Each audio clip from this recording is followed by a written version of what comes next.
Hi Bowl Bakers, what kind of baker would I be if I didn't show you how to make a quintessential holiday classic, a soft sugar cookie. These are those cookies that are nice and thick and soft and chewy. They've got frosting on the top and then they're easy to decorate. Make sure to stick around until the end and I'm going to show you how to decorate them perfect for your holidays. So this recipe can be found on my website and I want to make sure you head over to biggerbolderbaking.com and check out my holiday baking headquarters. Every recipe you're going to need for the holiday season is right there, from fancy desserts to all your cookie recipes. So let's get started with our cookie dough. This is a creaming method for a cookie dough, so it's really important to have room temperature butter. I leave mine out overnight so it gets nice and soft. Into our butter, we are going to add in our granulated sugar. So one of the reasons I love this recipe is that you don't need a stand mixer or an electric hand mixer. You can do it all by hand. And if you've got little hands in the house ready to help, this is the perfect recipe for them. So with your whisk, just mix it all together. So this creaming method gives you that lovely kind of cakey cookie that you get from a soft sugar cookie. So it's not a crispy cookie that you bite into. It's nice and soft. So all you want to do is just cream this until it's nice and soft and kind of pale in color, so around 2 to 3 minutes. This can be your workout for the day. See, this is why it's so important to have your butter at room temperature, because you're doing it all by hand, so it just makes life so much easier. So when this is lovely and creamed, just like this, we're going to add in our eggs, but we're going to do it one at a time. And then whisk in. The reason we add them one at a time is that the eggs can curdle your mix. So you just add it in one at a time, whisk it in, just like this, and then you can add in your other one.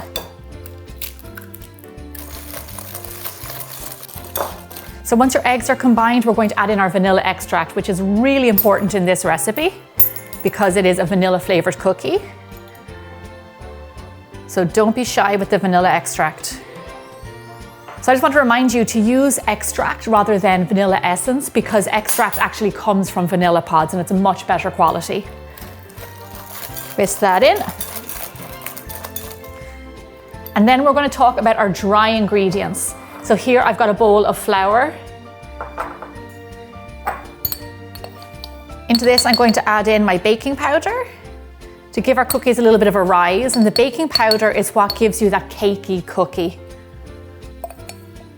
Not baking soda, baking powder.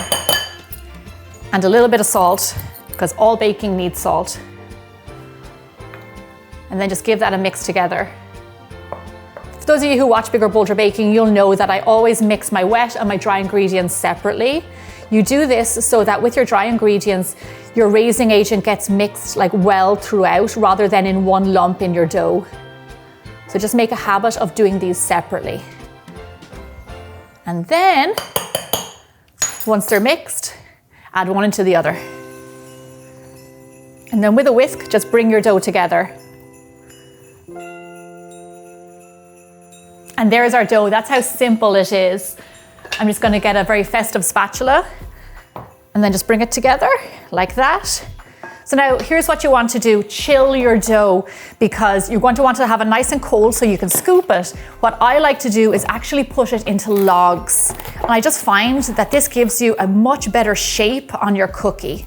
So you've got two options. You can chill it in a log form, or you can put it into the fridge like this and scoop tablespoon scoops.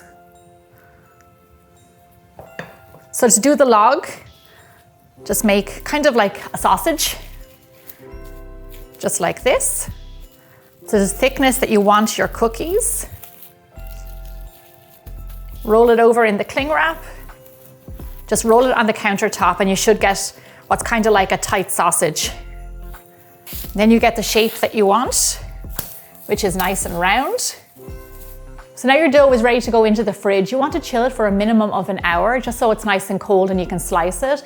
It also can be left in the fridge for a few days, and then you can just cut it and bake it whenever you want it. As for right now, while our dough is chilling, we're going to make our frosting.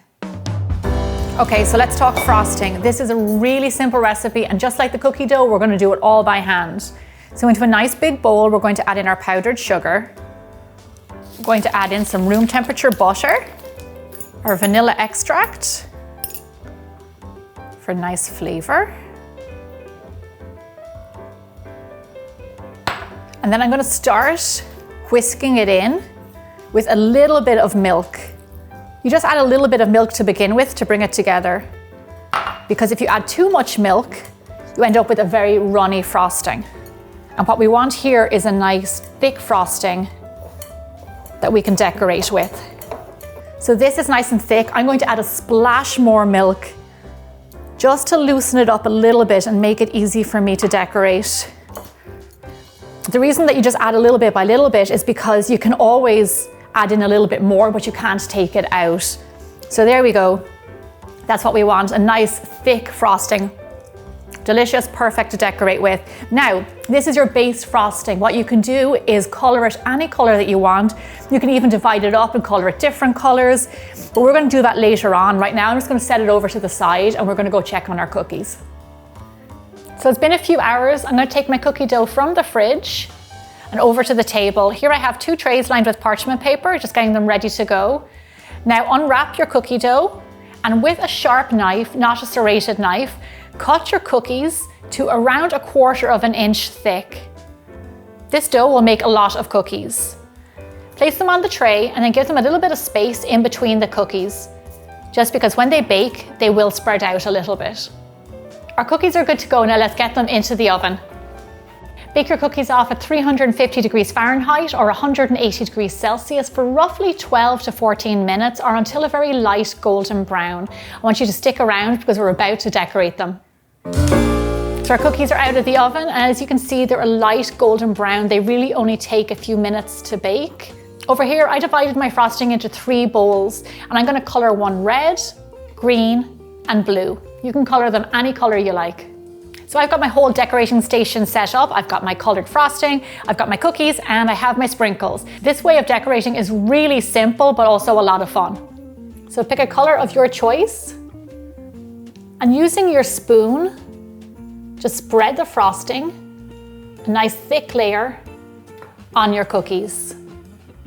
I'm gonna go with green and some Christmas tree sprinkles. So another great Christmas color is red, so I'm going to top a few with my red frosting. Just with the back of a spoon, spread it all the way around. You don't have to get fancy or technical here. And then of course, lash on the sprinkles. Dollop on your blue frosting, and we're going to keep these ones white and blue for our friends celebrating Hanukkah. And then we're going to sprinkle with white snowflakes. This is my kind of decorating, using the back of a spoon, nothing fancy, a little bit of colored frosting, and some festive sprinkles. So now I'm going to show you a little bit more of an intricate design that really makes these cookies pop. I'm going to fill a piping bag with green frosting. So starting out kind of narrow, do a squiggly line, and as you go down, get broader and broader. As you can see, we're creating a Christmas tree. You do not have to be a perfect decorator to do this. Then take a few little deco pearls, red ones or yellow ones, and pop them the very top of the tree. Look at that. So sweet, super simple. I'm pretty happy with how these cookies turned out, considering I am not a cookie decorator, but I just think they look very festive. So I want to see your photos of your cookie decorations on social media. So at us at Bigger Bolder Baking, we might share your photos in our feed. As for right now, I'm ready to try some Christmas cookies.